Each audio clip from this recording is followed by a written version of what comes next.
అందరికీ నమస్తే. ఆంధ్రప్రభకు స్వాగతం. ప్రస్తుతం తెలంగాణలో, ఏపీలో ఎక్కడ చూసినా సరే బెట్టింగ్ యాప్ ఇష్యూ అనేది బాగా సర్క్యులేట్ అవుతుంది. అసలు ఈ బెట్టింగ్ యాప్స్ని ప్రమోట్ చేసిన యూట్యూబ్ ఇన్ఫ్లుయెన్సర్స్ కానివ్వండి, సినీ నటులు కానివ్వండి, వీళ్ళందరికీ కూడా నోటీసులు అనేది ఇచ్చారు. అసలు వాళ్ళని ఎలా విచారిస్తున్నారు, దీని గురించి మనతో పాటు చర్చించడానికి ఆర్జే శేఖర్ భాష గారు మనతో పాటు ఉన్నారు. నమస్తే సార్. సార్, ఇప్పుడు బెట్టింగ్ యాప్స్ అనేవి ఇప్పుడే కాదు ఎప్పటి నుంచో ఉన్నాయి. కానీ సడన్గా అంటే సజ్జనార్ గారు సడన్గా ఈ డెసిషన్ తీసుకోవడానికి గల కారణం ఏంటి? సజ్జనార్ గారు డెసిషన్ లేదు, సజ్జనార్ గారు ఒక ఇనిషియేటివ్ అది. బట్ ఈ డిసిషన్ తీసుకోవాలన్న అథారిటీ అంతా కూడా ప్రభుత్వం. ఆయన మేబీ ఆర్టీసీకి సంబంధించి ఆయన డిసిషన్స్ తీసుకోవచ్చు. బట్ ఒక ఇన్ఫ్లుయెన్సర్గా అంటే ఆయన ఒక అవేర్నెస్ క్రియేట్ చేయడం కోసం చేసి ఉండొచ్చు. ఆయన ఆ పనిలో భాగంగానే ఆయన మేబీ ఆయన టీం తరఫు నుంచో కొంత బిగ్ బాస్ టీంలో కొంతమందికి మెసేజ్ వచ్చాయి. సో మీరు బిగ్ బాస్ టీం మెంబర్స్ ఎవరైతే ఉన్నారో వాళ్ళు మీరు దయచేసి వీటిని ఎంకరేజ్ చేయకండి, బెట్టింగ్ యాప్స్ని ఇక నుంచి. అండ్ అలాగే మీరు ఇంతకుముందు ఏమైనా చేస్తుంటే వాడికి అపాలజీస్ చెప్పండి అని చెప్పి వచ్చింది. సో వెంటనే అది తీసుకున్న కొంతమంది అవునా అంత పెద్ద ఆయన చెప్తే ఇక మనం కాదనేది ఏముంది. సో ఎవరు కూడా వెంటనే అవునండి అని చెప్పి అందరూ వీడియోలు పెట్టడం మొదలుపెట్టారు. సో అది first awareness message that these people have received. Awareness అంటే ఏంటంటే ఇది చేయడం తప్పు, ఇవి చేయకూడదు అనే విషయం ఎవరు నాన్ విషయం లేకపోతే ఇంకొకళ్ళు కాకుండా ఒక అఫీషియల్గా ఒక పెద్ద ఆయన ఆ స్టేచర్లో ఉన్న ఆయన చెప్పడం వల్ల రైట్ మనం చేయకూడదు అనే విషయం వీళ్ళు గ్రహించారు. మరి ఇలా పర్సనల్గా ఆయన మెసేజ్ పెట్టడమో లేకపోతే ఇంతకుముందు ఎప్పుడన్నా జరిగిందా? లేదు. మీరు చెయ్యొద్దు అని చెప్పి ఒక పోలీసులు కానీ లేకపోతే ఎవరన్నా ఒక అథారిటీ ఉన్న పర్సన్ ఎవరన్నా సరే లేదు, ఆ స్టేజ్లో ఉన్న పర్సన్ ఎవరన్నా వీళ్ళందరికీ మెసేజ్ పంపించడమో చెప్పడమో చేసి ఉంటే ఈ రోజు ఇంత దూరం దాకా వచ్చేది. సరే ఆయన చెప్పారు, వెంటనే ఇమ్మీడియట్గా అందరూ కూడా ఎవరైతే చేశారో వాళ్ళందరూ వీడియోలు చేశారు. మేము చేయము, ఇక నుంచి మీరు కూడా చేయకండి, ఇది పెద్ద భూతం అని చెప్పి వాళ్ళు చెప్పారు. సారీ కూడా చెప్పుకున్నారు. అది చేసిన ఒక వారం రోజులు తిరగకుండానే వీడి మీద కేసులు పడుతున్నాయి. ఇవి చేసిన వాళ్ళు ఏం లేదు, ఎప్పుడైతే ఇవి పెట్టారో పడ్డాయి. సరే పడిన తర్వాత ఇంకా ఫస్ట్ టైం ఎవరైతే దాంట్లో ఉన్నారో వాళ్ళకి చాలా కంగారు పడింది. ఆ కంగారులో ఇంకా ఏం చేయాలి ఏం చేయకూడదు కాళ్ళు చేతులు ఆడక అలా అయ్యి అప్పుడు నేను కూడా ఈ న్యూస్ చూసి వాళ్ళని అప్రోచ్ అయ్యి ఏంటి ఇది అంటే వాళ్ళకి ఏం ఐడియా లేదు. సరే తర్వాత మనకి చేతనైన కోఆర్డినేషన్ మనం చేసాం. సో ఎవరైతే అంటే యూట్యూబ్ ఇన్ఫ్లుయెన్సర్స్ కానివ్వండి, యాంకర్స్ కానివ్వండి, మీకు అందరూ కూడా చాలామంది ఫ్రెండ్సే ఉంటారు అందులోని. సో వాళ్ళు తెలిసే చేశారా లేదంటే ఇల్లీగల్ అని తెలీదా? వాళ్ళకి తెలియదు. ఇల్లీగల్ అని తెలిసి ఎవ్వరూ చేయరమ్మా. ఓకే, ఇదేంటంటే అరే ఇల్లీగల్ అయితే అమితాబ్ బచ్చన్ చేసినప్పుడు, ధోని చేసినప్పుడు లేకపోతే వీళ్ళ మీద ఏం కాలేదు కదా, అది ఇల్లీగల్ అని ఎలా అనుకుంటాం? మన టాలీవుడ్ సెలబ్రిటీసే ఇవాళ అంతమంది చేస్తున్నట్టుగా మనకు కనబడుతున్నాయి కదా. సో దాన్ని ఇల్లీగల్ అని భావించడానికి తగిన ఏమి చర్యలు ఎప్పుడు జరిగినట్టు లేవు. ఇప్పుడు 5-6 ఏళ్ల క్రితం ప్రకాష్ రాజ్ గారు ఎప్పుడో 9 ఏళ్ల క్రితం ఏదో చేశానంటున్నారు. మరి దాని మీద ఆ రోజే ఏదైనా చేసి ఇది తప్పు అని మెసేజ్ జనాలకి తీసుకెళ్ళి ఉంటే ఇవాళ ఇంత దూరం వచ్చి ఉండేది కూడా కాదు కదా. సో ఇది ఇమ్మోరల్ అనే టాపిక్ వేరు, కానీ ఇల్లీగల్ అనే విషయం చాలామందికి 90%, 95% మందికి తెలియదు. అందుకనే చేసుకుంటూ వస్తున్నారు. ఓకే, అంటే మీరు అన్న దాన్ని బట్టి చూసుకున్నట్లయితే సో ఒక ఇన్ఫ్లుయెన్సర్గా ఉండి అసలు ఏ ప్రమోషన్ వచ్చినా సరే బ్యాక్గ్రౌండ్ ఏంటి, ఇది మంచిదా కాదా అని చెప్పేసి చెక్ చేసుకోకుండా దాన్ని ప్రమోట్ చేయడం ఎంతవరకు కరెక్ట్ అంటారు? ఖచ్చితంగా, ఎందుకంటే ఇది తెలియాల్సిన అవసరం కూడా ఉంది. ఇది మంచి ప్రశ్న. ఎందుకంటే not just gambling or betting apps, but ఏదైనా సరే మీరు ప్రమోట్ చేస్తున్నప్పుడు ఆ ప్రోడక్ట్ యొక్క ఇది మీరు చెక్ చేయాలి. చెక్ చేసిన తర్వాతే దాన్ని ప్రమోట్ చేయడం అనేది ఇంపార్టెంట్. అలా కాకుండా చేస్తే ఈ మధ్యకాలంలో వచ్చిన చట్టాల్లో కన్జ్యూమర్ వీటికి ప్రకారం కూడా తయారు చేసిన వాడు మాత్రమే రెస్పాన్సిబుల్ కాదు, ఇది ప్రమోట్ చేసిన వాళ్ళని కూడా అంత కాకపోయినా ఒక 5%, 10% వాళ్ళని కూడా రెస్పాన్సిబుల్ చేస్తున్నారు. ఇప్పుడు మీరు ఈ బాటిల్ అమ్మారు, ఎవరో ఈ పలానా కంపెనీ వాడు అమ్మాడు, నేను కొనుక్కున్నాను, తాగాను, నాకేదో అయింది, నాకేదో అయితే ఈ బాటిల్ కంపెనీ ఎవరు ఆ పలానా కంపెనీ వాడు ఇది చేశాడని చెప్పి వాడిని నేను కన్జ్యూమర్ ఫారంలో దీంట్లో నేస్తాను.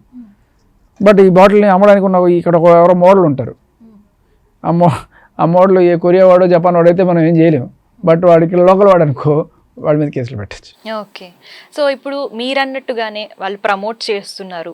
సో బయ్యా సన్నీ యాదవ్ కానివ్వండి, అలాగే విష్ణుప్రియ కానివ్వండి, వీళ్ళందరూ కూడా కొన్ని కోట్లు ఈ ప్రమోషన్స్ చేయడం వల్ల వచ్చాయి అని చెప్పేసి అని అంటున్నారు.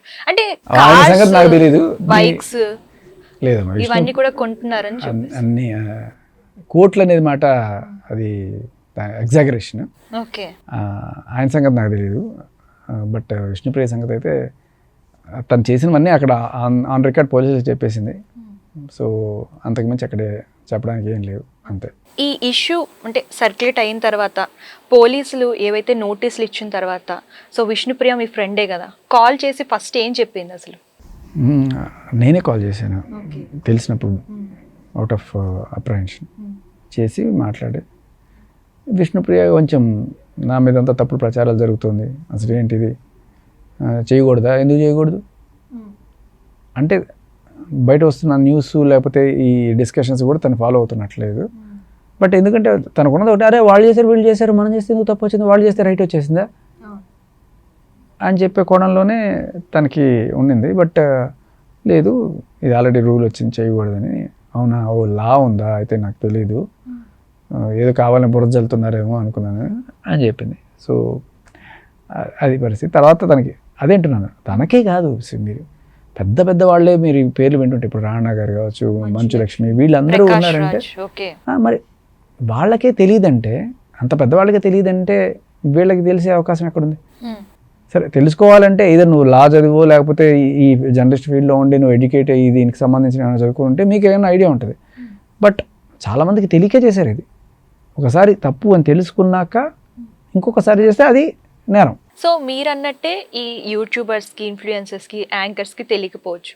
మరి సినీ ప్రముఖులు అంటే రానా చూడొచ్చు, మంచు లక్ష్మి, ప్రకాష్ రాజ్, వీళ్ళందరికీ కూడా టీమ్స్ ఉంటాయి కదా, పిఆర్ టీమ్స్, ఇవన్నీ వాళ్ళు కూడా బ్యాక్గ్రౌండ్ ఇది చెక్ చేయకుండానే ఈ ప్రమోట్ చేస్తారా?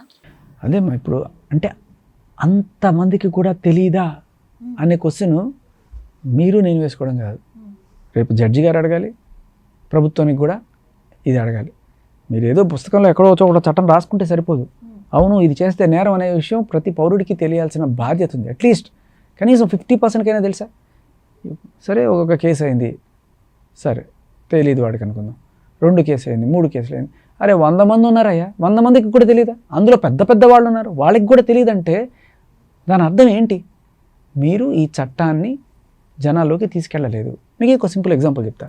ఓకే, మిమ్మల్ని అడుగుతాను, చెప్పండి మీకు ఎంత అవేర్నెస్ ఉంది? ఏ వయసుకి పెళ్లి చేసుకోవచ్చు? 18 years దాటిన తర్వాత చేసుకోవచ్చు. ఎవరు? అమ్మాయి అయితే. అబ్బాయి 21 years దాటిన తర్వాత. మీకు తెలుసా అమ్మాయికి 21 years అయితేనే పెళ్లి చేసుకోవాలని? ఈ చట్టం మారిందని మీకు తెలుసా? తెలీదు. ఈ చట్టం మారింది, ఇది అమలు కావడానికి కొంత టైం పడాలి. అంటే చట్టం మారింది, ఇది ఆల్రెడీ వచ్చేసినట్టుంది. ఈ 21 yearsకి అమ్మాయి ఏజ్ లిమిట్ కూడా 21 చేశారు అనే విషయం చాలామందికి తెలియదు. ఓకే, అండ్ న్యూస్ కూడా ఎందులోని రాలి. లోపల ఎవరన్నా సరే 18 లోపల పెళ్లి చేసేసుకుంటే ప్రస్తుతానికి యాక్సెప్ట్ చేస్తున్నారు, ఎందుకంటే దే విల్ గివ్ టైం. ఇది జనాల్లోకి వెళ్ళడానికి కొంత టైం పడుతుంది, అంతవరకు మనం దీన్ని ఎన్ఫోర్స్ చేయలేం. జనాలకు ఫస్ట్ తెలియాలి కదా, తెలియక చేస్తే మనం ఏమనలేం, తెలిసి కూడా చేస్తే అంటే తెలియడానికి ఒక టైం పెట్టుకుంటారు, అదే ఇది. సో ఇలాగే చాలా చట్టాలు ఉంటాయి, ఇవన్నీ జనాల్లోకి వెళ్ళడానికి కొంత టైం ఇవ్వాలి. అండ్ అలాగే టైం ఇచ్చినంత మాత్రాన తెలియాలని కూడా లేదు. అది మీ ఎవరైతే ఆ పర్టికులర్ డిపార్ట్మెంట్ ఉందో ఆ చట్టానికి సంబంధించి వాళ్ళు జనాల్లో అవగాహన కల్పించడంలో విఫలమైతే ఇటువంటి పరిస్థితులే ఉంటాయి. అంత పెద్ద సెలబ్రిటీకి తెలియకపోవడం అంటే that's not a joke. Okay, సరే ఆయన తప్పించుకుందాం అనుకుని, మరి వీళ్ళంతా ఏంటి? ఇంతమంది ఉన్నారు, మీరు నిజానికి ఎదిగితే ఇంకా బోల్డ్ మంది వస్తారు. ఇందాక ఎవరో చూపిస్తున్నారు, ఒక మీడియా సంస్థ నిర్వహించే కార్యక్రమంలో కూడా, అది కూడా ఒక జర్నలిస్ట్ సంబంధించి పెద్ద టీవీ ఛానల్, న్యూస్ ఛానల్, వాళ్ళకి అనుబంధ సంస్థ అయిన ఛానల్లో ఈ బెట్టింగ్ యాప్కి సంబంధించిన యాడ్ వచ్చిందంటే, సో జనాల్లో చైతన్యం కలిగించాల్సిన మీడియా ఛానల్లోనే అటువంటిది వచ్చిందంటే మీరు ఏ రేంజ్లో అవగాహన కల్పించారనేది అర్థమవుతుంది కదా. So first of all thanks to police department.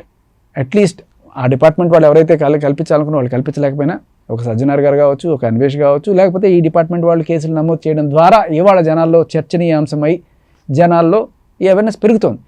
కానీ కొంతమంది ఇబ్బంది పడుతున్నారు. ఇది నిజంగా తెలిస్తే వాళ్ళు చేసి ఉండేవాళ్ళు కాదు, ఇంత ఇబ్బంది పడి ఉండేవాళ్ళు కూడా కాదు. ఇప్పుడు టేస్టీ తేజ అలాగే విష్ణుప్రియ ఆల్రెడీ విచారణకు హాజరయ్యారు. పోలీసులు ఏ కోణంలో విచారిస్తున్నారు అసలు?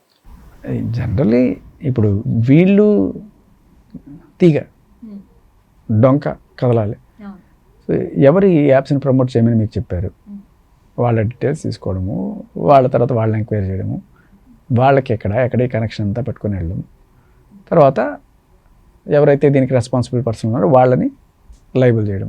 సో ఇది బేసిక్ ఇన్వెస్టిగేషన్. దీనికి సంబంధించి జనరల్గా ఏం చూస్తారు, కాల్స్ లేకపోతే మెసేజెస్, అంటే చెప్పిన మెసేజెస్, ఇలా చేయండి అని చెప్పిన మెసేజెస్, ఫైనాన్షియల్ ట్రాన్సాక్షన్స్, ఇవన్నీ కూడా ఎవిడెన్స్ అవుతాయి రేపు, అవి చెక్ చేస్తారు. ఓకే, సో వీళ్ళపైన మల్టిపుల్ కేసెస్ అనేవి ఫైల్ అవుతున్నాయి.